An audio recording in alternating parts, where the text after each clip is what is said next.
What up, my wrist lock homies?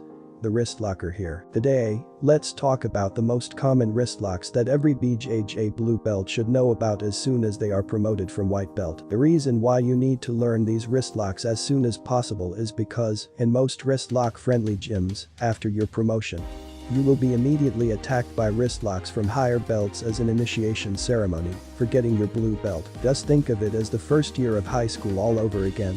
But instead, this time, the teacher or professor is actually fine with you getting your face smashed in. Now, besides the face being smashed in, let's try and not get your lunch money stolen. The lunch money being your wrists. So what is the best way to not get your wrists stolen from you? Well, it's by learning the most common wrist locks that every coach usually teaches. If you get wrist locked by a technique not on this list, it means you need to subscribe to my YouTube channel and follow my Instagram to study more about wrist locks. Okay, now let's start the list. Number 1.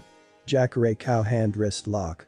This is definitely the gateway drug for standing wrist locks. You need to be aware that you can be submitted off your first grip. Tons of people at all levels lose matches in seconds to this. Here are the 3 quick ways to defend this classic wrist lock. 1. Always grip the sleeves first so they don't have 2 hands to wrist lock you. 2. Your collar grips have to be high above their collarbone. 3. Pull guard by their belt. Number 2. Close guard cow hand. This is basically the wrist lock that everyone knows and thinks they are automatically a wrist locker. Learn it and join the cool kids club. Here are the 2 quick tips to defend against this. 1. Work on your basic awareness on ways you can end up in their closed guard and use your combat base when pulled in. 2. If you end up here anyways, don't grab their wrists or be aware if you do. Number 3. Closed guard, hips cow hand. Basically the wrist lock that if you touch my hips or my belt to open the closed guard, you die. Here are the 2 quick tips to defend against this. 1. Again, don't be in their closed guard. 2. Learn to break the closed guard with a lapel and hand in the armpits. Number 4. Side control, chin bite cow hand. Because I love to do this wrist lock to people. This is the reason why my hand is never on their neck if I'm under someone's side control. Even if you think it's bad basics. The quick tip for this one is just learn to play bottom side control without having your hand under their chin. Learn to escape with your hand behind their neck. Number 5. Side control, underhook goose neck. This is why I never fish for the underhook on bottom side control. And even if I do, I am always aware of this wrist lock messing up your wrist. The quick tip for this is again, learn to play bottom side control with your hand not under their neck. If you think you can get the underhook, it's usually too good to be true. Don't be greedy, be patient. Number 6. Alma Plotter wrist lock. Basically when a higher belt has Alma Plotter on you and you are just resisting and not tapping. If they have no patience for your struggling bullshit, you're getting this one. Quick tip for this is to just learn to defend Alma Plotter properly. Keep the elbow space tight by your ribs at all times while rolling. If the Alma Plotter is on, try to hold your belt with the attacked hand and hold your wrist with the other. Then just intelligently struggle while begging God for forgiveness. Number 7. Armbar wrist lock. You are already struggling underneath someone's spiderweb armbar and you just randomly hold your hands together with your dear life. You're getting this one. Quick tips for this is just proper basics on armbar defense. Use rear naked choke grip and not some bullshit grip. Number 8.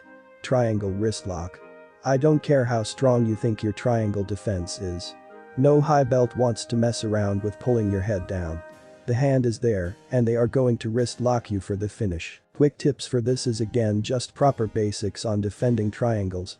Make sure you protect the wrist that's inside their legs because that is the one wrist getting attacked. Also, good luck on the escape. Number 9. NorthSouth Kimura wrist lock. You think you are super smart for holding your belt and holding onto your wrist with the other hand to defend against the Kimura. Don't be silly, young grasshopper. The high belt is not looking for the Kimura. While you were busy holding your belt and smelling their fart, they are going to isolate the other hand with a knee pin and wrist lock the other wrist, you dummy. Quick tips is again, proper basics on defending north-south Kimuras. Be aware of the non-Kimura'd hand being attacked. Lay flat on your back and spin out back to side control. Then start praying for mercy. Number 10. BackMount wrist lock. You are going to use your white belt IQ and think, I am going to go to the weak side and escape. You are going to get wrist locked here by modified armbar wrist lock.